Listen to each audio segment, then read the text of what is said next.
Sir ముందుగా మనం లేదా పోలీసు వాళ్ళు అంటున్నది కానీ అతను ఇది రౌడీ షీటర్ అయినా లేదా గంజాయికి బానిస అయినా లేదా ఏదైనా కానీ ఒక బిడ్డ చనిపోయిన తర్వాత ఆ తల్లికి ఆ బిడ్డ ఎప్పుడు ఏ తల్లికైనా ఆ బిడ్డ ఎప్పుడు గొప్పోడే కాబట్టి ఆ బిడ్డ పోయిన బాధనే ఆ తల్లి యొక్క ఆవేదనని అర్థం చేసుకోవడం మనంతా అర్థం చేసుకోవాలి.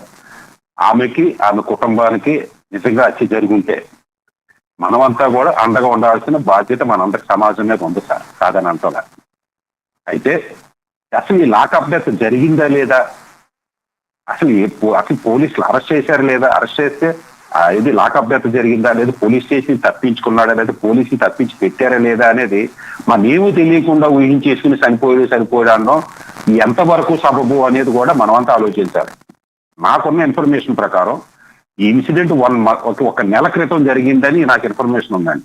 మరి ఈ నెల క్రితం నుంచి కూడా జరగని అల్లరే ఈ గొడవలో ఇప్పుడే ఎందుకు బయటకు వచ్చినాయి అనేది కూడా విచారణలో తేలాల్సిన విషయం ఉంది. ఆ తల్లిదండ్రులు పైకి గొడవ పెట్టలేదు, లేదా ఈ ప్రతిపక్షాలు వైసీపీ పార్టీ బయట పెట్టలేదు, లేదు ఈ డిపార్ట్మెంట్ బయట పెట్టలేదు. నెల రోజుల నుంచి మరి ఎందుకు కేసు బయటకు రాలేదు అనేది కూడా నిజాలు తేలాల్సింది ఉంది.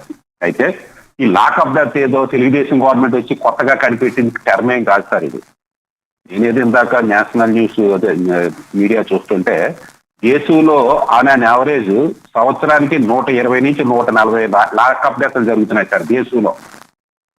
మన ఆంధ్రప్రదేశ్ లో 2001 నుంచి 2016 మధ్యలో 200 లాకప్ డెత్లు జరిగినాయి సార్.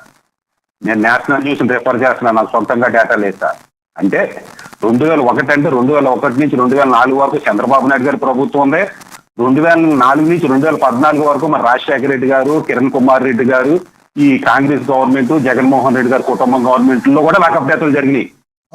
అలాగే 2014 నుంచి 16లో కూడా 1-2 జరుగుండొచ్చు, లేదా 3 జరుగుండొచ్చు, ఎన్నో నాకు కరెక్ట్ తెలియదు. కానీ 2 సంవత్సరాల పీరియడ్ అది కూడా ఉంది. నేను ఎందుకు చెప్తున్నానంటే లాకప్ డెత్లు అనేది తెలుగుదేశం గవర్నమెంట్ వచ్చినా కొత్తగా కనిపెట్టింది కాదు. ఏ గవర్నమెంట్ ఉన్నా లాకప్ డెత్లు జరుగుతూనే ఉంటాయి. అయితే మనం ఒక లాకప్ డెత్ జరిగింది కాబట్టి పోలీసులంతా చెడ్డోళ్ళు అనడం తప్పు.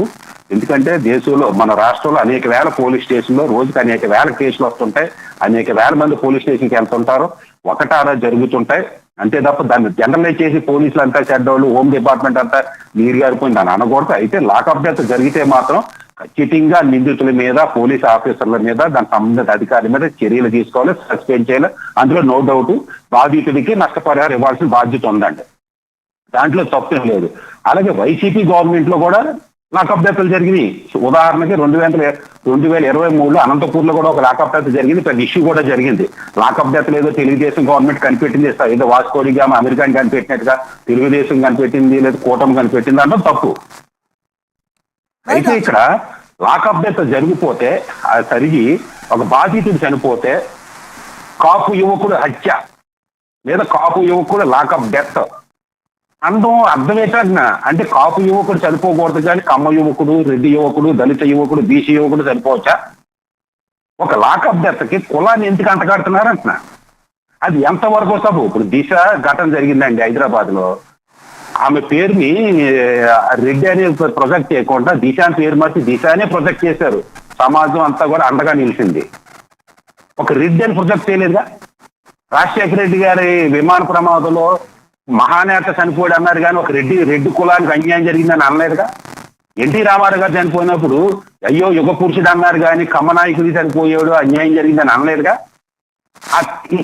అది దళితులు కానీ కాపులు కానీ బీసీలు వచ్చినప్పుడు కులాన్ని ఇంటికి ప్రొటెక్ట్ చేస్తున్నారు, కులాన్ని ఇంటికి రెచ్చగొడుతున్నారన్న. ఎవరు చనిపోయినా తప్పే కదా. మీరు బాధితుడికి అండగా ఉండండి, తప్పులేదు. బాధితుడు తరపున వైసీపీ పోరాటం తప్పులేదు. కానీ బాధితుడికి కులం ముద్ర వేయడం ఏంటి అంట. ఇంత కులం మీద ప్రేమ ఎందుకు వచ్చిందంట వైసీపీకి.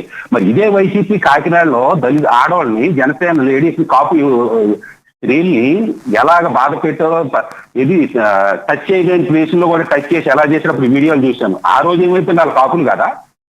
అదే దర్శిలో ఒక కాపు యువకుడిని ఎవరినో చంపేశారు వైసీపీ గవర్నమెంట్ లో, అది కూడా కాపే కదా. నేను అనేది బాధితులు కులం ఎంచకూడదంట. తప్పు ఎవరు చేసినా తప్పే, నేను తప్పుని సమర్థించలే. మాట్లాడితే కాపు వైసీపీ ఏముందంటే కందికోట, అది ఎక్కడైతే ప్రకాశం జిల్లాలో చేస్తే కమ్మోళ్ళు కాపులు చంపేశారు, కాపులకి ఇదేనా రక్షణ అని గొడవ చేశారు. ఇదే కాదు ఏంటది కైకులూరు వెళ్ళేటప్పటికి కాపులు దళితుల్ని అంతేస్తున్నారు, దళితుల్ని అంతేస్తున్నారు, దళితుల మీద హింస చేస్తున్నారు, కాపులు హింసాకారులు అంటున్నారు. కందుకూరులో కాపులు బాధితులు అంటున్నారు అన్నారు. కైకులూరులో కాపులేమో దాడులు చేసేస్తున్నారు అంటున్నారు. ఇక్కడ ఏమంటున్నారు, ఇప్పుడు ఈ ఇన్సిడెంట్ లో కాపుల మీద వైసీపీ ఎంత కక్ష కట్టింది, లేదా ఈ కాపు నాయకులు ఎంత కక్ష కట్టారు కాపుల మీద అని చెప్పడానికి. చనిపోయడం లేదు నాకు తెలియదు. చనిపోయాడంటున్న బాధితుడు ఎవడండి? కాపు. చంపేసాడంటున్న పోలీస్ ఆఫీసర్ ఎవడండి? కాపు. తర్వాత ఇంకేంటది మీడియేటర్ కింద వెళ్ళాడు అంటున్నారు కదా జనసేన నాయకుడు, అతను ఎవరండి? కాపు.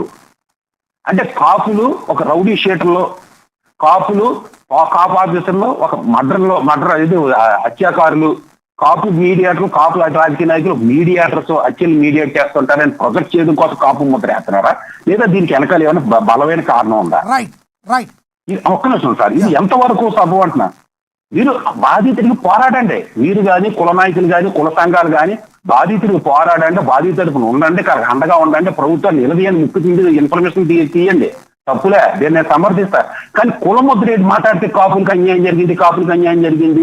ఒక రౌడీ షీటర్ పోలీస్ రికార్డు ప్రకారం ఒక రౌడీ షీటర్ అతను, ఒక రౌడీ షీటర్ ఒక పోలీస్ ఆఫీసర్ మధ్యలో జరగడం గొడవని, ఒక పోలీస్ డిపార్ట్మెంట్ జరిగిన గొడవని, ఒక లాకప్ డెత్ ని కులానికి అంటగట్టి కులాన్ని రెచ్చగొట్టడం వల్ల వైసీపీ ఏవో సాధించదలుచుకుంది. అంబటి రాంబాబు గారు, పేరు నాని గారు మాట్లాడిన మాటలు నిన్నటి నుంచి మీరు ఎలా చూస్తారు? మీరు త్వరగా చెప్పండి, సమయం మళ్ళీ మీకు. సార్, నేను అంబటి రాంబాబు గారికి, పేరు నాని గారికి, కుల సంఘాలకి, వైసీపీ వాళ్ళకి అందరికీ అడుగుతున్నాను సార్, ఏ విధంగా కాపులకి సంబంధం ఇది? కాపు ముద్ర ఎందుకు వేస్తున్నారు? మీరు పోరాటండి. ఇప్పుడు మీ టైంలో అనంతపూర్లో లాకప్ డెత్ జరిగింది, టీడీపీ వాళ్ళు అల్లరి చేశారు.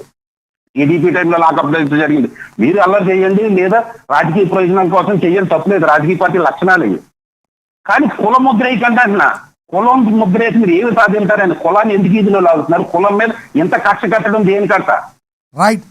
రైట్ సత్యం గారు అందుబాటులో ఉండండి సార్, మళ్ళీ ఇస్తాం మీకు. మనతోటి కోటిపల్లి అయ్యప్ప గారు ఉన్నారు, రాజకీయ విశ్లేషకులు, ఆయనతో మాట్లాడదాం. అయ్యప్ప గారు నమస్తే సార్. నమస్తే అండి. అలాగే ప్యానల్లో ఉన్న సభ్యులందరికీ కూడా నా హృదయపూర్వక నమస్కారాలండి. అయ్యప్ప గారు, మీరు మాట్లాడే ముందు ఆ కుటుంబ సభ్యులది ఒక బయట ప్లే అవుతుంది, చూద్దాం సార్.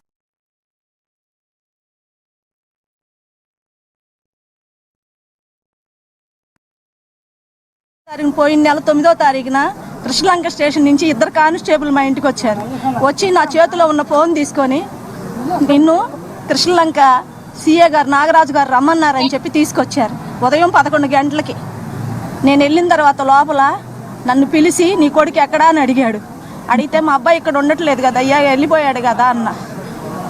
అంటే ఏమన్నాడు ఆయన, నీ కొడుకుని చంపేస్తా, నీ కొడుకు చచ్చిపోయాడు అనుకో, ఆడ ఆశ వదులుకో, నువ్వు వెళ్ళి బయట కూర్చో అన్నాడు నన్ను.